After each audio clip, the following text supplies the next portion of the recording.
These are 4 scary stories about normal situations that take a terrifying turn. It was around 9:40 p.m. when I came home from work. Same building, same elevator, same tired body. I lived on the 5th floor, apartment 509. I didn't even look up while walking.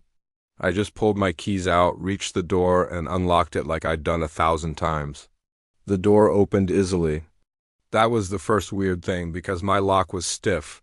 It always was, but I was too tired to notice. I stepped inside. The lights were off, but I could see enough. The hallway smelled different. Not my air freshener, not my laundry smell, something like lemon cleaning spray. I stood still for a second, confused. Maybe my roommate cleaned. Then I walked further, and my stomach dropped. The shoes near the entrance were not mine. A pair of black boots. A small pair of pink sneakers. A jacket hanging on the hook that I had never seen in my life. My heart began pounding. I slowly backed toward the door. But before I could move, a voice came from the living room, a man's voice. "Babe? You home?" My entire body froze. He thought I was someone else. I didn't answer. I didn't breathe. My brain screamed at me to run, but my legs wouldn't move. Then the man walked into the hallway. He was tall, wearing a white t-shirt, holding a phone. He looked tired, normal. He stopped when he saw me. His face changed instantly. We stared at each other.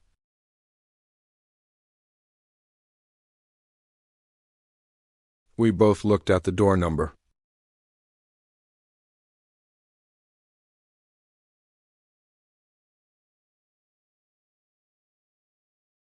The layout was slightly different. The wall color was different.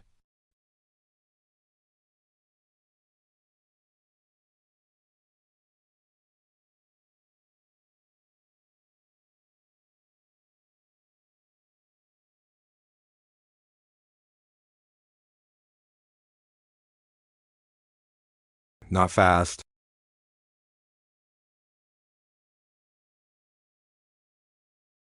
I slammed the door and ran down the hallway. I reached the elevator, pressed the button, nothing.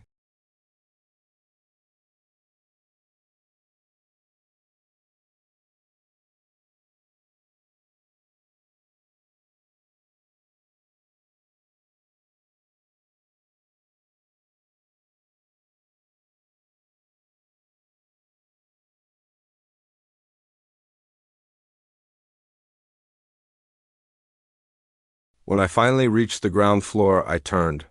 Nobody was there. I stood there shaking for a long time. When I finally reached my real apartment, I triple-checked the wing number, locked my door, and for the first time in my life, I slept with a chair against it. Because the worst part wasn't that I entered the wrong apartment. The worst part was that man didn't sound surprised. He sounded annoyed, like he was expecting someone to break in. It was 11 p.m. when I booked a ride home. My phone battery was at 12%. A white car pulled up. No plate light, no music.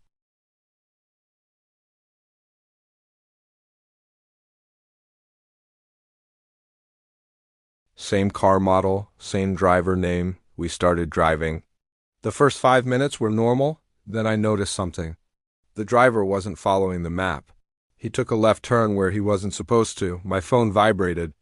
"Your driver has taken a wrong route." I leaned forward slightly. "Sir, you missed the turn." Still no response. My stomach tightened. He took another wrong turn. Streetlights became fewer.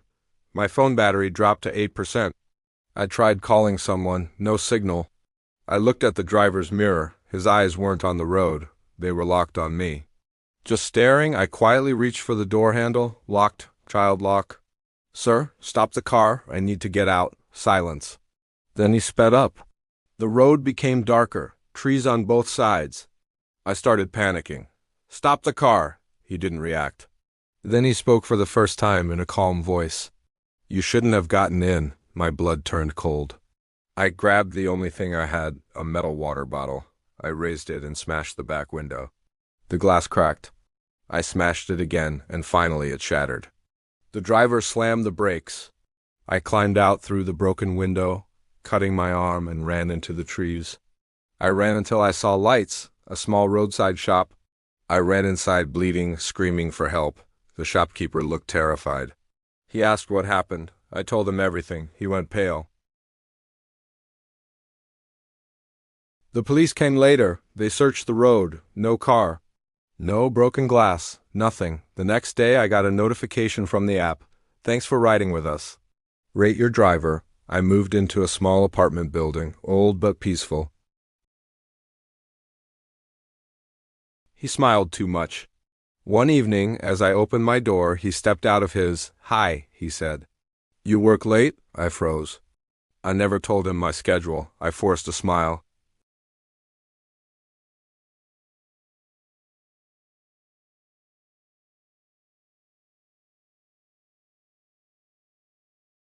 I like patterns. That night I couldn't sleep.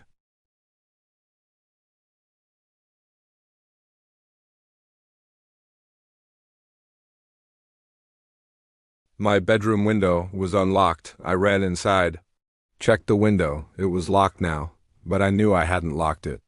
Days passed. The neighbor kept saying strange things. "You bought groceries today. You didn't sleep much last night." He knew everything. Then one night I came home early. Very early. I wanted to catch him. I walked quietly up the stairs and I saw him. Standing in front of my door, holding a key. My key. He was trying to unlock my apartment. He turned his head slowly and smiled. He said softly, "Oh, you're back sooner than usual." My voice barely came out. "Where did you get that key?" He blinked slowly. "I copied it. Weeks ago." I ran. I didn't even take my stuff. The next day I came back with the police. They knocked on his door. No answer. They broke in. The apartment was empty. No furniture, just one thing, a wall covered with pictures. Pictures of me, coming home, leaving, sleeping, through my window. And under the pictures, written in black marker, "She doesn't know I live in her house too." It happened on a Sunday night. I was alone, watching YouTube. My phone rang. I looked down. Caller ID, May. My own number was calling me. I laughed. "Probably a glitch," I answered. "Hello?" Silence. Then I heard something, breathing.